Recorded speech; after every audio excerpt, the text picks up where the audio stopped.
Hi everyone, welcome to Sulit Tech Reviews. For 12,999 pesos, sulit kaya talaga itong Vivo Y33s? Yan ang alamin natin sa video na to.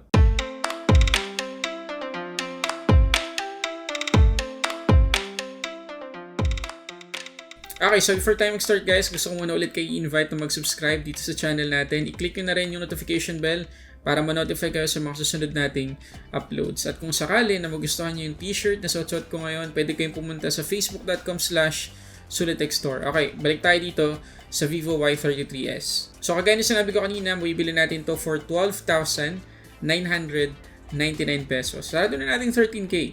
At pwede tayo mamili ng dalawang kulay, Midday Dream at yung kanyang mirror black. Wala namang special dito sa box ng Y33s. Sobrang simple lang.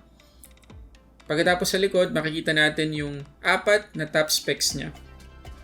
Sa loob ng box, makikita natin yung jelly case, documentations, 18 watts na charging brick, USB-C to USB-A cable, wired earphones, at SIM ejector pin. Ito na lahat yung laman ng box. Okay, so una natin pag-usapan ay yung design ng Y33s.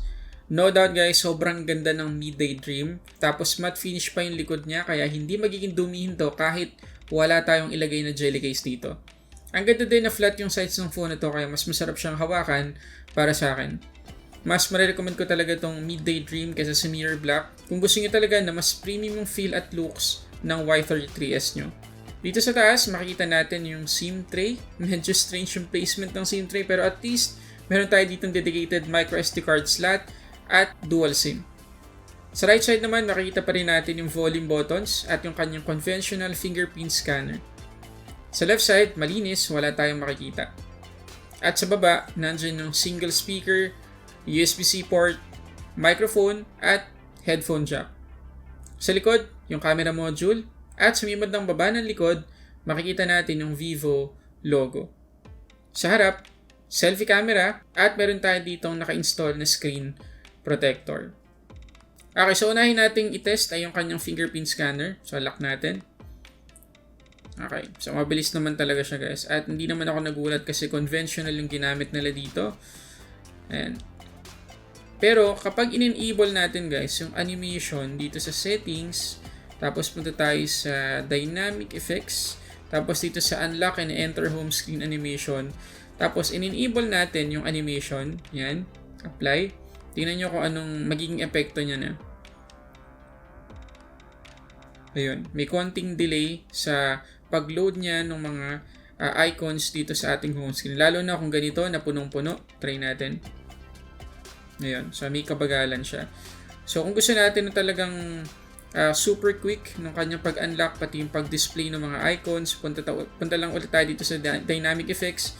Tapos unlock and enter home screen animation. I-disabled lang natin yung animation. So, pag in-unlock, diretso na agad siya sa home screen. Medyo nalungkot lang talaga ako guys na isa lang yung speaker natin dito sa 33s. Considering na 13,000 yung presyo nito, dapat sana dalawa na yan. Okay na din sana kung isa, pero sana maganda yung quality. Pero dito sa Y33s, medyo sabog na at hindi ko talaga nagustuhan.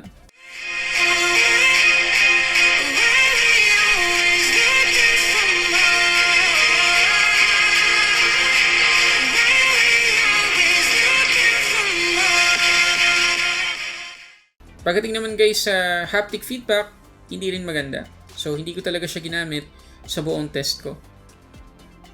Pagdating naman sa kanyang display, meron tayong 6.58 inches IPS LCD 1080 by 2408 yung kanyang resolution na meron 401 ppi at meron yung 60 Hz na refresh rate.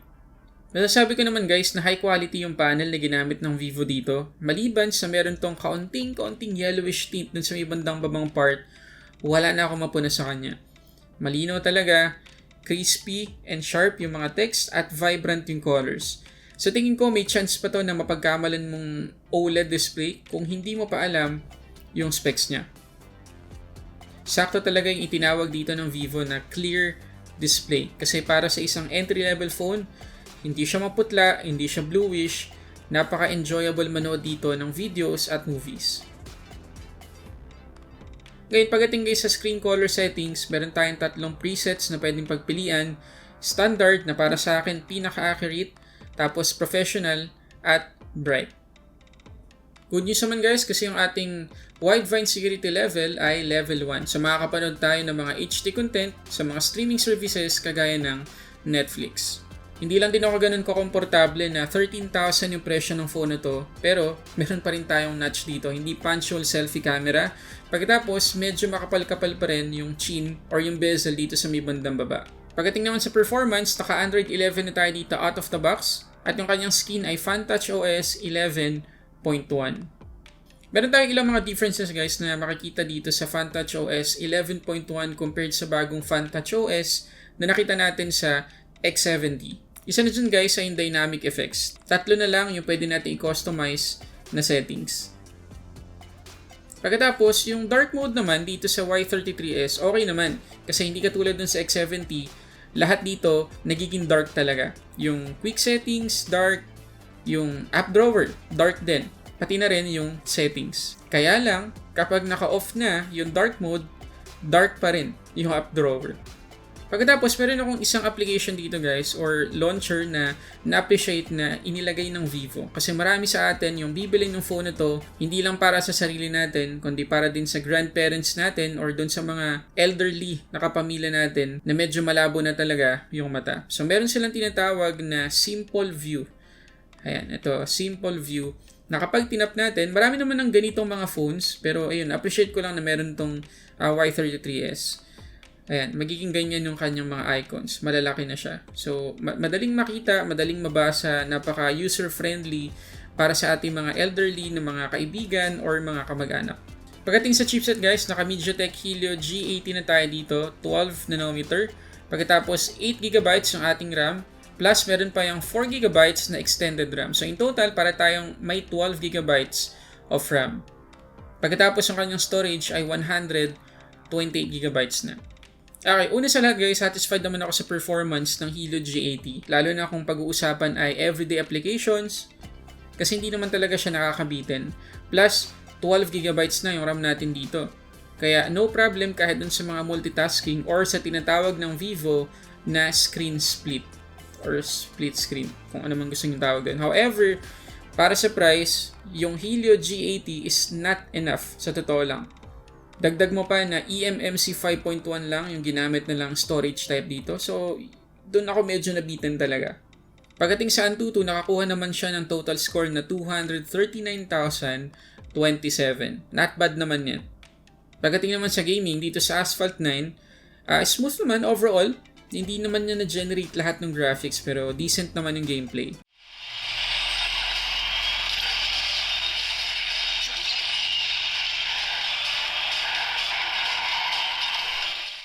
Pagdating naman sa Rush Rally 3, naka-high settings tayo dito, pero umabot lang tayo ng up to 24 frames per second. Pero magiging smooth yan kapag binabaan natin yung settings.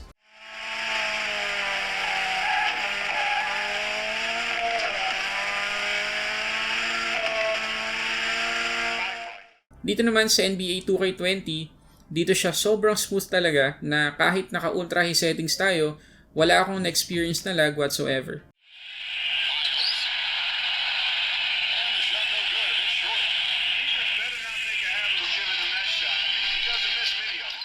Pagdating naman guys sa kanyang camera, naka 50 megapixels 1.8 aperture tayo dito na main shooter.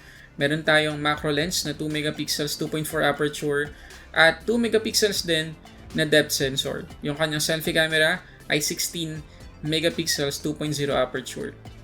Okay, to be honest guys, ang dating sa akin ay para tayong naka single camera lang dito sa kanyang setup. Kasi imbes na ultra wide lens yung ilagay nila dito, macro lens. And again, para sa isang 13,000 pesos na phone, nakakabitin yun. Ngayon dito sa mga sample photos guys, yung kanyang 50 megapixels sa mode ay sharp naman para sa akin at marami tayong detalye na makikita. Ayos din naman yung kulay at yung kanyang exposure. May ilang photos lang tayong mapapansin na medyo grainy na yung ibang parts. Pero ayun nga, overall, pasadong-pasado naman sa akin yung 50 megapixels na mode.